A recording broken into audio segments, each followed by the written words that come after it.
Bonjour à toutes, bonjour à tous. Nous sommes très heureux de vous retrouver ce dimanche matin pour la suite de nos émissions consacrées au bouddhisme engagé, un bouddhisme, je vous le rappelle, qui se veut au service des autres et du monde de manière générale. Nous avons pu voir la semaine dernière les caractéristiques et l'histoire de ce mouvement. Je vous propose d'envisager aujourd'hui, de manière plus concrète, comment celui-ci peut s'actualiser dans notre vie quotidienne.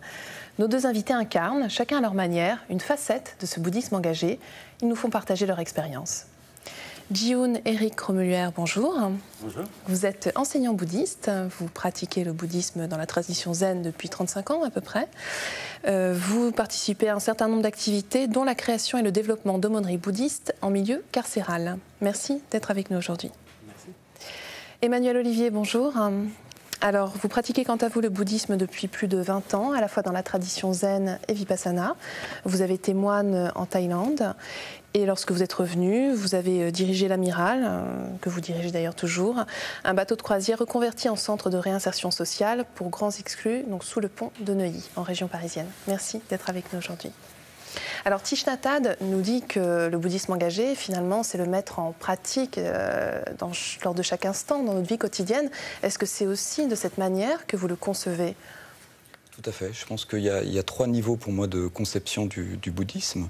C'est un premier niveau, c'est donc une pratique quotidienne, une présence, une relation à l'autre et à l'environnement. Il y a un deuxième niveau qui est un niveau un peu de réflexion et de prise de conscience d'une transformation personnelle et une transformation sociale aussi de l'environnement. Et puis un troisième niveau qui est vraiment un niveau un peu plus éthique et puis d'essayer d'adapter et d'innover au regard de cette pratique et cette réflexion. Vous êtes d'accord, Eric Romuluer ? Oui, tout à fait. Le bouddhisme, c'est une pratique de libération.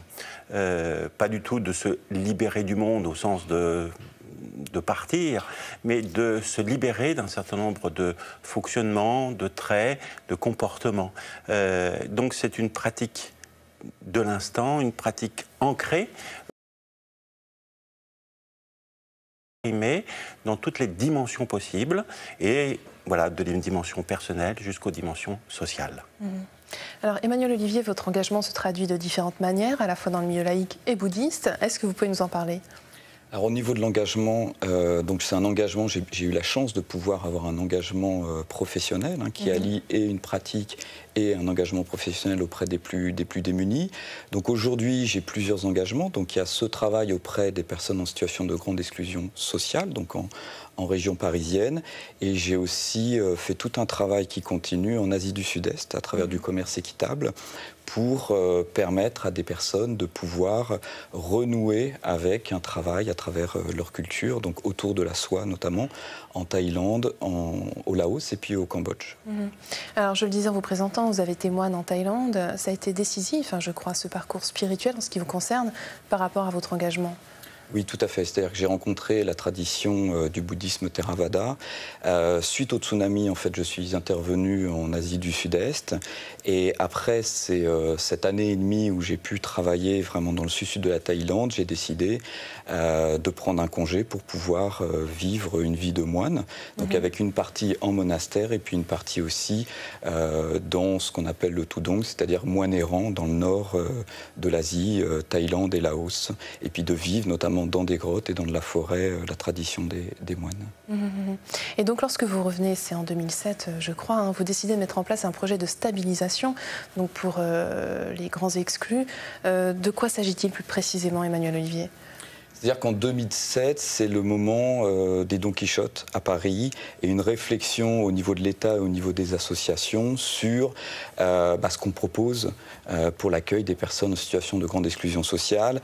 Et donc l'idée, c'est d'essayer de trouver une autre manière d'accueillir ces personnes, une autre manière de rentrer en contact avec ces personnes et de pouvoir co-construire un parcours d'accompagnement auprès de ces personnes. Donc l'idée, c'était de réfléchir sur de nouvelles modalités d'intervention sociale et donc avec l'ouverture d'un établissement qui prend complètement en compte l'autre.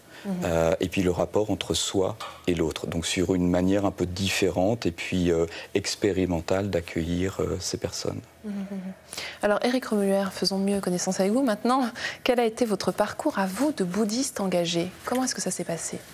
Je pourrais dire que depuis très longtemps, peut-être toujours, je m'intéresse à essayer de faire vivre aussi cette pratique dans notre vie, pas simplement la mienne, mais dans l'ensemble des espaces. Et comment aussi le bouddhisme peut s'exprimer dans notre société. Donc la dimension du bouddhisme engagé, c'est-à-dire un bouddhisme à la fois novateur, ancré dans la société et qui en même temps se veut traditionnel, fidèle, m'a toujours intéressé. Et c'est vrai qu'il y a des acteurs importants de ce mouvement, notamment aux États-Unis, Bernard Glassman. Bernard Glassman donc, est un enseignant zen. Je ne le connaissais pas. Et puis en 1997, puis en 1999, j'ai eu l'occasion de pouvoir participer à des retraites qui pour moi étaient impossibles, puisqu'elles se passaient dans le camp de concentration d'Auschwitz-Birkenau, dans l'enceinte même. Donc c'était tellement surprenant que j'ai voulu y aller. Et pour moi, ça a été vraiment cette expérience déterminante aussi de voir aussi des hommes, parce que c'est bien sûr Bernard Glassman, mais c'est aussi sa communauté, un certain nombre de personnes qui essayent de vivre aussi un bouddhisme qui tienne compte aussi de notre monde contemporain. Donc voilà, c'était cette première expérience aussi de rencontrer des gens qui sont extrêmement engagés, puisque Bernard Glassman, c'est aussi beaucoup de programmes d'aide sociale qu'il a développés. Donnons des exemples. C'est par exemple la construction de boulangeries pour et par des exclus, des quartiers entiers d'ailleurs qui sont conçus pour eux, c'est cela, hein? Oui, Bernard Glassman, il a reçu donc on pourrait dire un enseignement très traditionnel de la part de son maître qui était japonais, mais dès qu'il a commencé à enseigner, il a voulu aussi actualiser cette pratique de l'amour et de la compassion.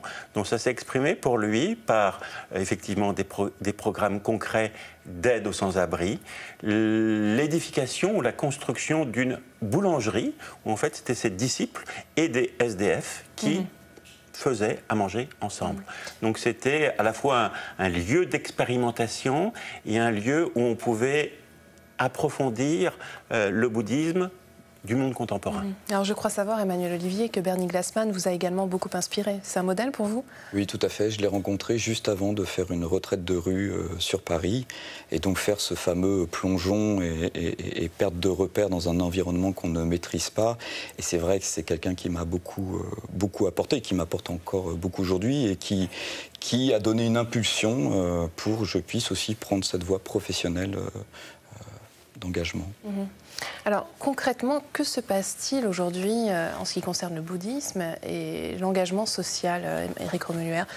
Est-ce que vous pouvez nous en parler? Oui, alors il y a différentes facettes et je pense que le bouddhisme engagé, par exemple tel qu'il se développe dans les pays européens, par exemple en France, c'est un bouddhisme engagé qui essaye de toujours réintégrer les exclus, réintégrer l'autre, réintégrer, on pourrait dire, toutes les parts obscures de nous-mêmes ou de notre société. Donc, effectivement, un certain nombre de personnes sont engagées. C'est Cathy Blanc qui travaille sur les soins palliatifs, Michel Dubois sur l'aide aux plus démunis et aux personnes qui sont vraiment dans une extrême précarité. Emmanuel Olivier, donc je le disais en vous présentant, vous présidez l'Amiral, qui est une structure très particulière. Est-ce que vous pouvez nous la présenter? Oui, donc cet établissement est ce qu'on appelle un centre d'hébergement de réinsertion sociale, donc sur un bateau, où résident 50 personnes, donc des hommes, des femmes et des couples, avec une équipe d'une quinzaine de salariés ou de bénévoles. Et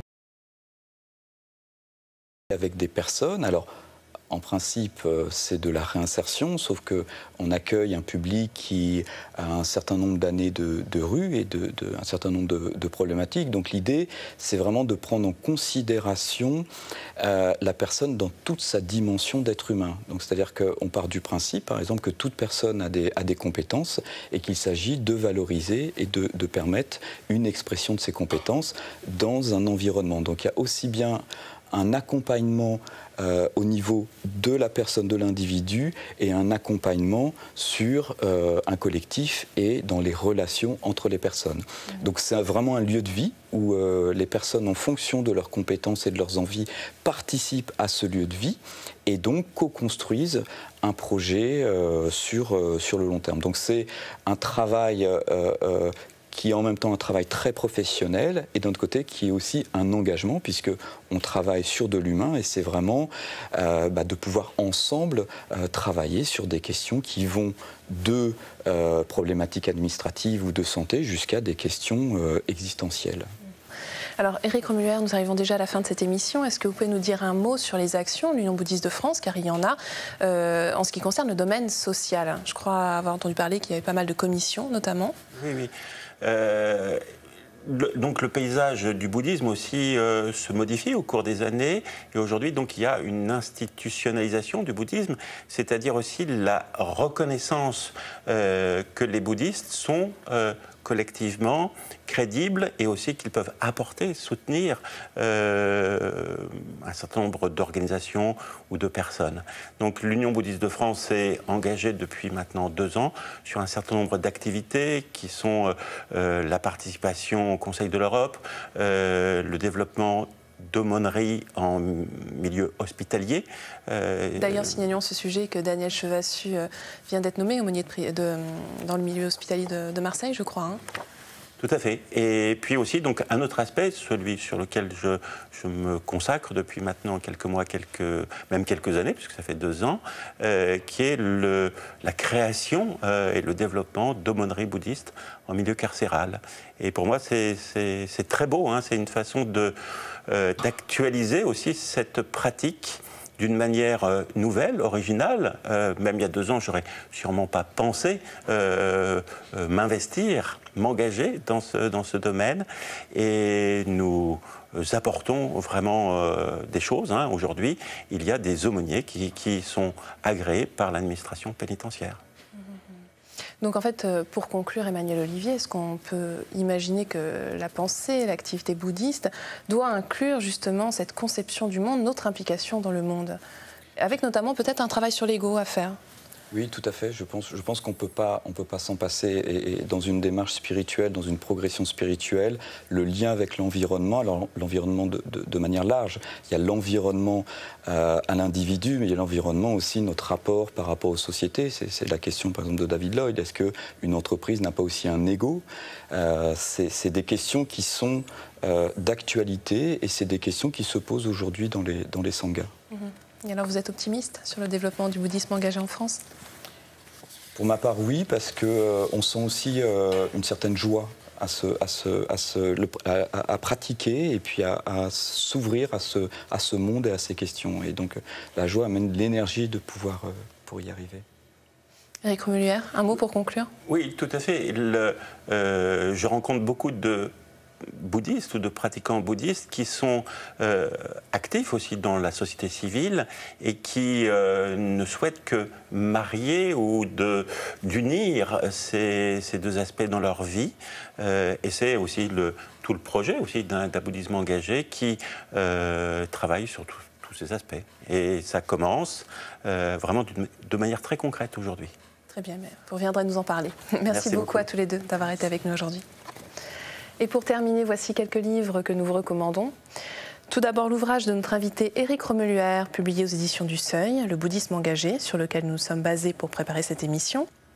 De Bernie Glassman, L'art de la paix, chez Albin Michel. Vous y retrouverez le parcours de ce moine bouddhiste, ses engagements pour la paix, mais aussi en quoi l'enseignement et la pratique du zen ont pu l'aider dans ses différents projets en faveur des plus démunis. Et enfin, Agir zen, une morale vivante, de Robert Etken, aux éditions Le Relier. C'est la fin de notre émission. Vous pouvez la revoir pendant toute une semaine sur le site internet de France 2 en consultant plus.fr, rubrique France 2. Merci à tous de votre fidélité. Je vous souhaite une très belle semaine.